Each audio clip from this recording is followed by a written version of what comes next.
Hey Professor Boyce, this is your video for training session number 4, and to start off I want you to do your warm-up routine. In order to perform weighted lunges, you take a dumbbell in each hand. Preferably the dumbbells would be the same weight. If not, if you only have one, just try to have them close in weight. But you take one fairly long step with one foot out in front of the other, and then you slowly lower yourself so as your back leg, the knee will touch the floor, but you don't want to slam your knee into it. So the part of the exercise is the gradual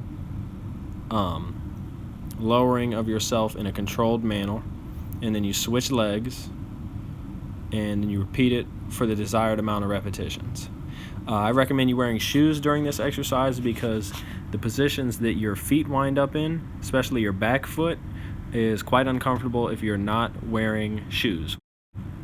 That's exactly why in some of these repetitions in the video you see me not going down the full way, is because it was uncomfortable having no shoes on. So those examples would be examples of a way to not do the exercise properly. You want it to be a full lowering and a full extension again. In order to perform Russian twists, you're going to sit on the floor with your knees slightly bent at about a 90-degree angle, and then you're going to even lift your feet up off the floor. So your legs are in a fixed posture, but they're also up off the floor. And if you can imagine your thigh and your waist angle creating like a V, you're sitting in this V position, and then you twist to the left or to the right, one way or the other, and then you keep repeating the twists from left to right to left to right. So you're contracting some of your abdomen muscles and your upper leg muscles to keep yourself in that fixed V position. And it's okay if your legs swing back and forth. That's just that's okay because you're moving around, but you want to try to keep your head still, and you want the only real motion to be coming from the side-to-side turning of your abs. It's optional to use a light weight. In order to perform a hammer curl, you perform a movement that's very similar to regular bicep curls. The only difference is you adjust the way that you hold the dumbbell with your wrist.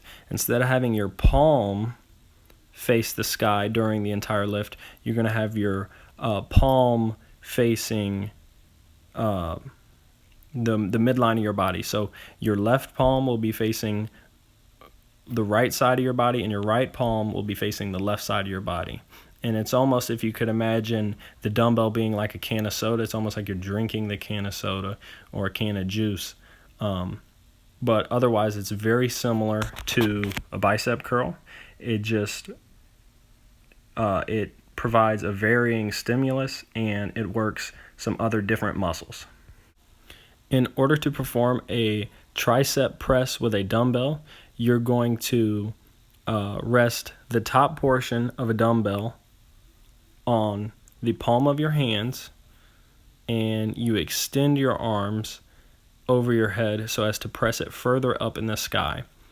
And you want to keep your elbows fairly close to the midline of your body, not allowing them to flare out too far to the side.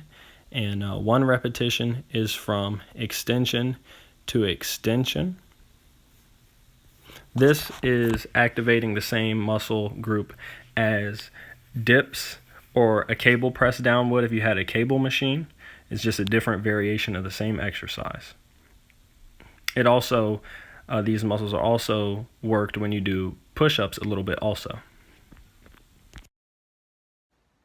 After you've completed all those lifts in the order that I specified, I want you to go for another 10-minute run with a slightly higher intensity than you've been utilizing the past week.